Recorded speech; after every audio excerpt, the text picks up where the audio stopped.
Alex Garland Civil War has one important thing to say. Journalists are awesome. Mr. McClane, now that it's all over after this incredible ordeal, what are your feelings? Did you get that?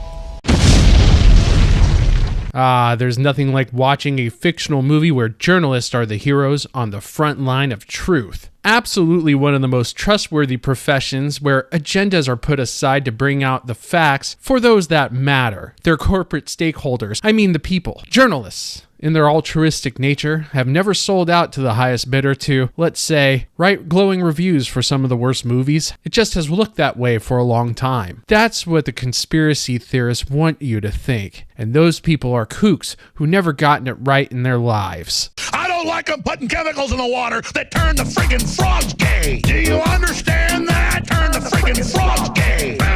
Serious crap. Fiction is fact here. And thank God Alex Garland Civil War sets the record straight and makes these professionals look like the heroes they really are. The plot is immediately told to you in the first 10 minutes of the film. Our family is going to travel from point A to B, and it is dangerous. I just told you the entire plot. I apologize for the spoiler. You could compare the entire movie to a random episode of The Walking Dead or The Last of Us without any character dynamic. Sure, Civil War could easily be a zombie movie, but the characters in those other shows shot zombies with weak tools called guns. The zombies in Civil War are shot with something a bit more powerful. A camera. And our hero journalist family are stone cold shooters.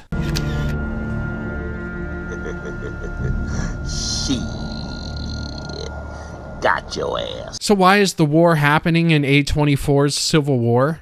Don't know. But we do know that the news media didn't start it. As the last bastion of ethical standards, they would never ever do that. What? Do you really think reporters would ever start a war or sensationalize tragedies in order to sell more newspapers, collect eyeballs, or farm clicks? Remember the Maine. Who can forget it? Shockingly, Alex Garland's Civil War is apolitical, which, joking aside, is a nice change of pace. One would think a movie about a modern civil war in America would be in your face with ideologies. Well, one is wrong. Civil War goes out of its way to avoid political strife at all costs. Inside the world of Civil War, it is a feature, not a bug, that California, a notable left-leaning state, is teaming up with Texas, a notable right-leaning state. What did you say? You might be asking, why the hell would base Texas ever team up with gay California in a civil war? What was so bad to make that alliance happen? You can ask that, but the movie provides you with no answers. Civil War takes it a step further, and even obfuscates how to identify combatants, insomuch that you never know who's fighting who. Both sides wear camis or plain clothes. The fighting factions are a blurry mess. But one thing is in focus. Reporters have it rough. Civil War is a family road trip movie. I can't say journey because a journey implies that these characters go through some sort of change. But most of these one-dimensional characters, including our lead actress, are already perfect just by the profession they've chosen. The only one that does experience any sort of change is the greenie photographer, Jesse, played by the standout Cailee Spaeny. Her metamorphosis into becoming the very person Kirsten Dunst's mentor character Leo already is might come late in the third act, shot clunky, edited terribly, and feels forced, but damn, does she turn into the cold-hearted bitch you need to be in order to get a good shot of an execution without trial. Days of being the poster child of the manic pixie dream girl are long gone for Kirsten Dunst. In Civil War, she's more of the burnout fairy nightmare woman. It is a range you've never seen her possess before, or one you didn't think she had in her. She does a commendable job, and thank God it was used in a movie about the heroics of journalism with no plot nor study on her character. Civil War being a family adventure, you have mom and dad in the front seat, grandpa and daughter sit in the back. They're trying to make it from New York to DC before the last push to eject Nick Offerman's third-term president out of the White House happens. Along the way, we stop to take pictures of men being tortured or bleeding out. During these moments, our heroes do their very best to provide medical attention by taking pictures. Click! Now don't you feel better? Oh shit, he's dead.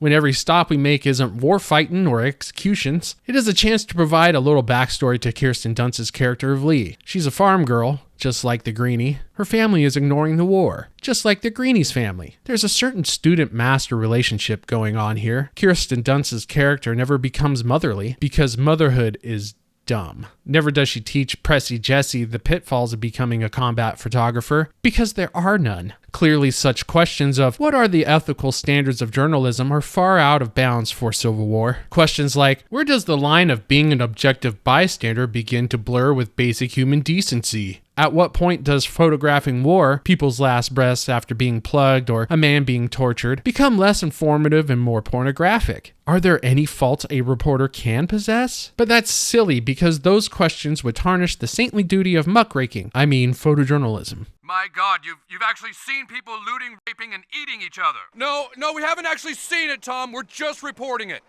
Combatants in the war scenes are ambiguous. They are more meatbag bullet sponges than they are human beings with a story or cause which the audience can identify with. The best you get is with a sniper team that takes incoming rounds from a house in a winter village. They state perfectly, we don't know who they are. They're trying to kill us and we're trying to kill them. That's exactly how the audience feels. How our family finds themselves in this situation might be dumb at first glance. They took a sniper round from an unknown position while driving through. Rather than flooring it and taking their chances to get the hell out of Dodge, they put the truck in park and got out. How else was this scene about nothing going to happen without them doing so? Hey, look, they got some pretty sweet pictures of the sniper team they hid behind. Tragically, though, they were still alive, so that's not going to make any headlines. Contrasted with another scene is where they step into a small town relatively unscathed from the war and act as if it's life as usual. When they ask a boutique owner if she understands that the country is at war with itself, our family, who are indifferent to the war they take pictures of, are genuinely shocked to discover that this town is also indifferent. How can they be so ignorant and callous? Does this town know that there's money to be made off this war? Our family promptly leaves this town filled with weirdos, and rightfully so. But listen, not all is perfect in Alex Garland's Civil War. In a particular scene, one of their own is mortally wounded and dying in the backseat of the truck. I was left pondering, why the hell aren't any of these photojournalists taking their picture as they bleed out? But alas, Lee did take the picture, and you think to yourself, the movie's back on track, baby. But then she does the decent brick brain thing and deletes the single frame. Why, Lee? Does it seem wrong or something? Is the casualty only worth the perfect frame job if it's some rando meatbag spilling out his red sad water? Corporate's not going to like that. How are they going to farm clicks about dead comrades without a picture to sell it with? Oof, tragic misstep in this non-existent character arc. But that was the only issue I saw in Civil War, Alex Garland's love letter to the news media. One last thing, there is one single tense moment in Civil War, and it features none other than Corporal Fat Damon, played by Jesse Plemons in red sunglasses. The tension comes from the direction that you're not sure if he's going to eat our heroes. He asks all that he holds at gunpoint what kind of American they are, clearly wanting to know what farm they graze in. This guy knows his beef, that much is clear. The question ultimately becomes, will our family make it out alive in order to take pictures of more dead guys? This is a great shot, Mav. I should be a photographer.